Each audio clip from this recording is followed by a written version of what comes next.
महापुरुषों, प्यार से कहिए धन निरंकार जी। महापुरुषों, नारी शक्ति का अवलोकन किया जाए तो जीवन के हर पहलू पर इसका प्रभाव है। चाहे घर हो या परिवार, समाज हो या संसार, कोई भी कुछ भी इससे अछूता नहीं है। बच्चे के जन्म से पहले माँ की कोख में ही अच्छे बुरे संस्कारों का प्रभाव उस पर पड़ना आरंभ हो जाता है।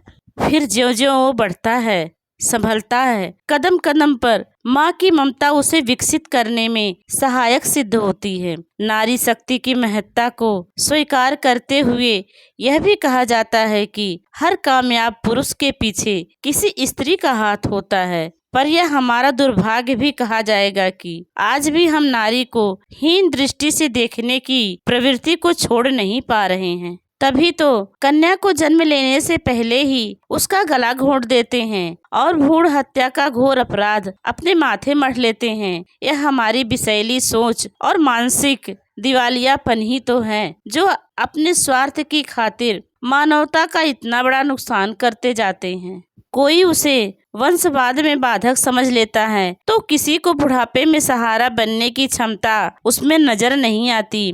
ऐसे अनेक छोटे बड़े कारणों से नारी शक्ति को नकार कर जीवन से खारिज कर दिया जाता है, जो इंसान की सबसे बड़ी भूल है। नारी शक्ति जब पत्नी होती है तो उसे सीता, सावित्री अथवा मंदोदरी के रूप में सत्कार पूर्वक याद किया जाता है। जब वो माँ होती है तो ममता, दया, करुणा की साक्षात मूर्ति समझकर उसे संबोधित किया जाता है, जो खुद तो गीले में सोती है लेकिन बच्चे को सूखे स्थान पर सुलाती है। आज जरूरत है नारी शक्ति को समझने की, पहचानने की और इसका मूल्यांकन करने की। चाहे घर हो या घर से दूर हो, पूरब हो या पश्चिम हो, किसी भी क्षेत्र में कभी उसे कम करके नहीं आंका जा सकता।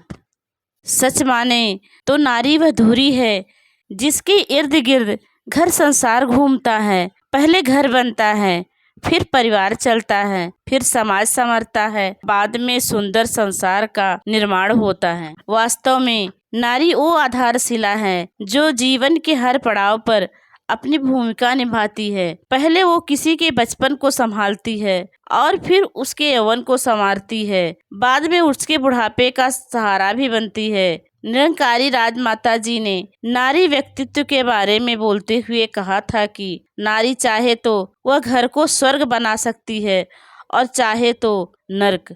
घर, परिवार, समाज, संसार में उसकी अहम भूमिका है। बेटी, बहू व माँ के किरदार के रूप में उसका बहुमूल्य योगदान है। आगे उन्होंने फरमाया कि जिस घर में बेटी सुखी है वहाँ सदा शांति बनी रहती है, जिस घर में बहू सुखी है वहाँ सदा संपदा बनी रहती है और जिस घर में माँ सुखी है वहाँ निरोगता कायम रहती है। तो क्यों ना हम अपने अपने किरदार को सही ढंग से निभाएं और अपनी अपनी मर्यादा में रहकर इसमें खूबसूरती लाएं। बस प्रश्न तो केवल नारी जाति के प्रति सकारात्मक सोच अपनाने भर का है और निजी स्वार्थों से ऊपर उठकर उसके अस्तित्व को स्वीकारने का है, ना कि उसे हीन समझने का।